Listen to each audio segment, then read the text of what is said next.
day. Zoe, how are you doing? I'm fine. How are you? I'm doing good. Zoe, quickly introduce yourself to everybody that is currently listening. My name is Zoe Titus. I work for the Namibia Media Trust in Windhoek, and what we do at the Namibia Media Trust is to promote freedom of expression, media freedom, and access to information. And we do that by training journalists through campaigns around access to information, and lobbying government to enact laws and regulations that promote freedom of expression, media freedom, and access to information. I noted in your introduction you made reference to ATI. Yes. I just wanted to say ATI is short for access to information, because I realize that many people don't know what this ATI thing is that people generally refer to. So just to make sure everyone understands, ATI is access to information. Quickly tell us why is ATI important when it comes to our topic that we're going to speak about, elections. Why is that important?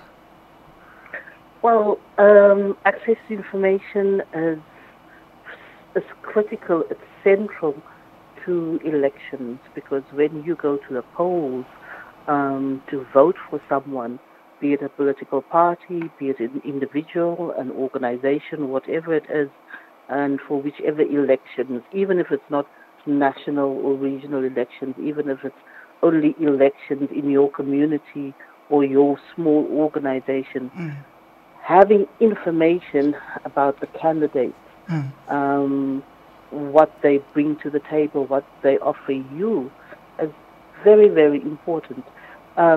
Access to information is important when it comes to elections, because we live in a democracy, and a fundamental element of democracy is the freedom to choose our political leaders through elections. So in this democratic society such as our own, we can effectively exercise our right to vote, but only if we have access to information so that we can make an informed vote. Yes. What does our constituency say about the right to vote? Our democracy is, one can basically say that our democracy is scripted in our constitution. That is our guiding document for how our country is governed. So what our constitution says about the right to vote is that it is guaranteed. So the right to vote is guaranteed in various international and human rights instruments, and these instruments, they recognize the central role of transparent and open elections, which allow citizens to participate in governance. Our own constitution in Article 17 guarantees the right to vote to every citizen of 18 years and older.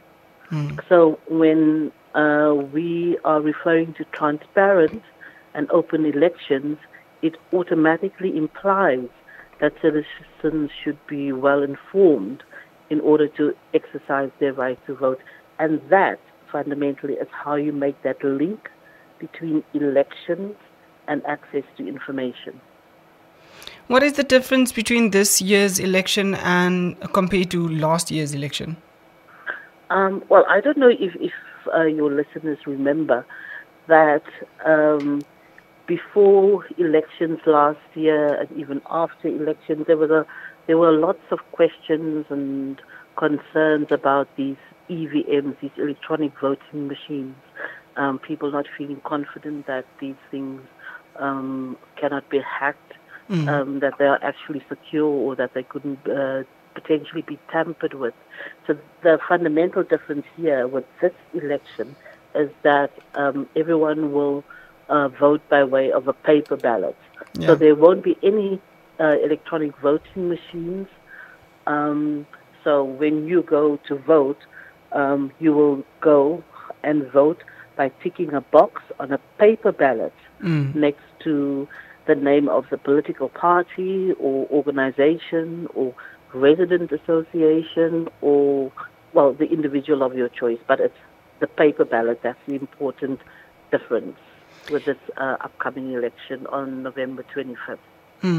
Quickly tell me, is the electronic ballot and the paper ballot, is the electronic ballot completely out, or is it still there but just not for this election? Well,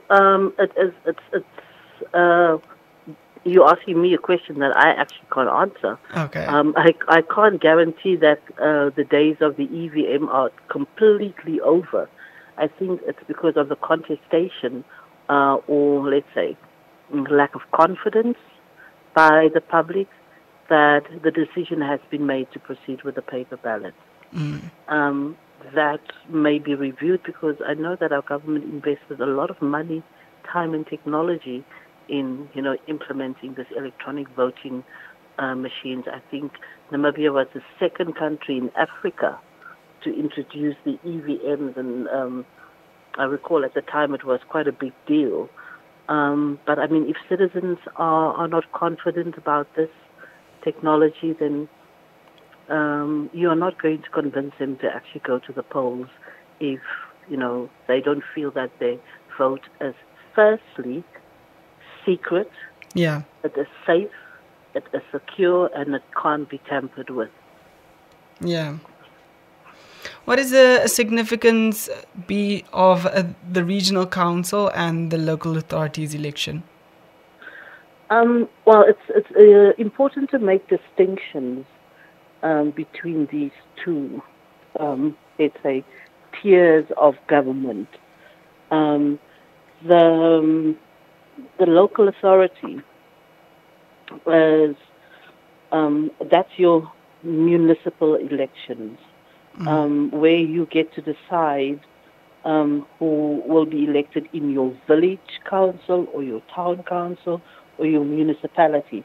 That is probably, let's say, the governance tier that is closest to citizens, because the elected councillors in your local authority, those are the people that make important decisions about your town or village.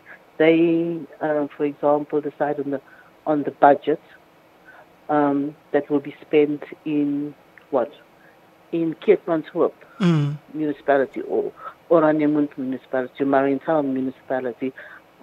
They decide how the money you pay for rates and taxes are spent. They decide on the rates for electricity, water, sewage, waste management, and how much you have to pay for that.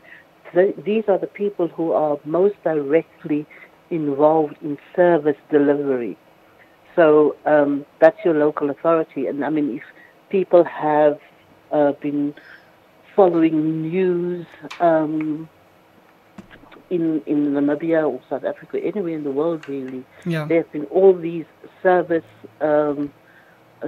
delivery demonstrations where people are going out to demonstrate against the lack of services to their community, the access to water, access to electricity, access to proper toilets and latrines. Yeah. That's what the local authority is fundamentally responsible for.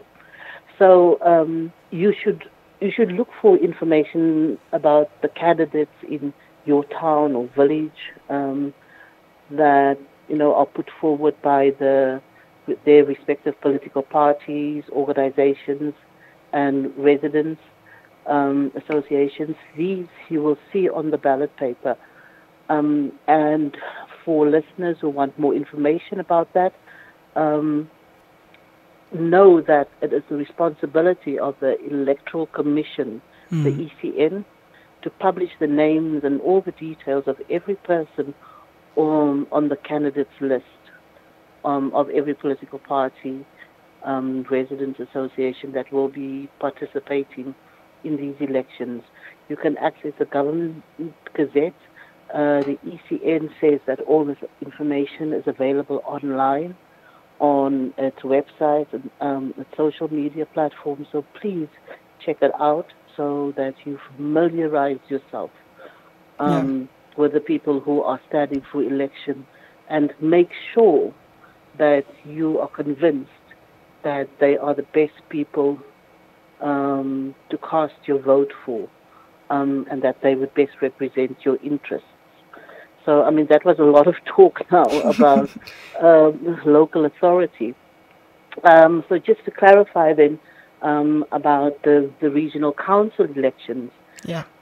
when it comes to the regional council elections, you do not vote for a particular political party or organization. In that case, you vote for an individual.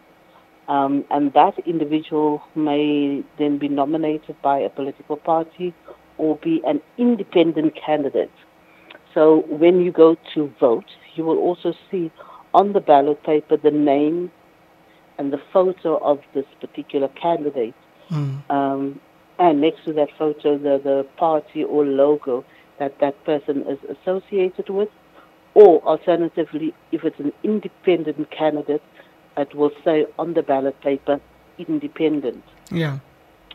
So, again, make sure that you know who the candidates are in your constituency.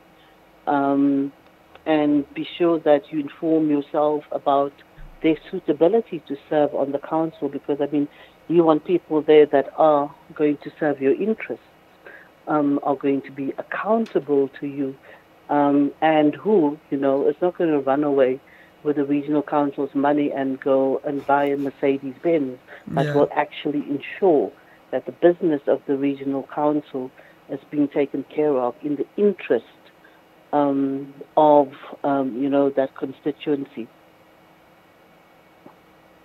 Yeah. Mm-hmm. It's really mind blowing knowing that there is actually the difference, because now you saying this, I never knew there is actually a difference between the local authorities elections and then the regional elections. I just thought that it's like one, how do you say it, one combined. When you vote for the local authorities, you vote for the regional, you vote for the regional elections. Yeah. So you see that's the important thing, and that's why I hope that your listeners are also taking note, because there's a lot of confusion about these things, and which why civic education around elections is so important, because I think many people go to the polls and they vote for a political party or an individual out of pure habit. Yeah. And they don't actually know what that vote means, or what that vote is supposed to mean.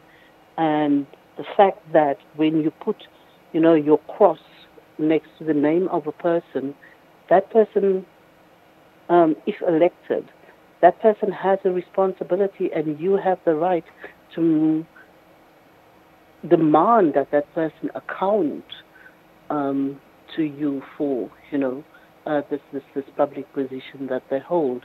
So yeah, I'm very glad that we are able to have this discussion about access to information elections. And you see, that's the other reason why access to information is so important, because I shared something with you that you were not aware of. Yeah. So when you go and vote, and I hope you're going to vote, that you are better informed. Yeah. Yeah. Where can people find more information about everything that is going on about the elections and all that? So, as I said, by law, the Electoral Commission of Namibia, the ECN, must publish the names and the details of every person that's going to be involved or have put themselves up for election through this process on November 25th. That information is available online on the ECN's website, and they say on their social media platforms as well. But I request that you and your listeners look out for a special election information booklet that will be published in the Namibian newspaper next Friday, the 6th of November, and you will have then a lot of information, detailed information regarding the upcoming November elections in that publication. So please make sure not to miss it, because it's critically important that Namibians make an informed choice. Yes. Thank you so much, Zoe Titus, for coming through and giving us information on the up and coming elections. The booklet will be out on the 6th of November in the Namibian, but there is a website that you guys can go check out. It's ECN website that you guys can go check out to see who you guys will be voting for and what will be happening in the up and coming elections. Zoe Titus, thank you very much. Thanks. It was a pleasure chatting with you. It was amazing having you on our show. You're welcome. I hope to speak again soon. Thank you very much. I hope to speak to you very soon as well. Okay. Keep well. Keep well.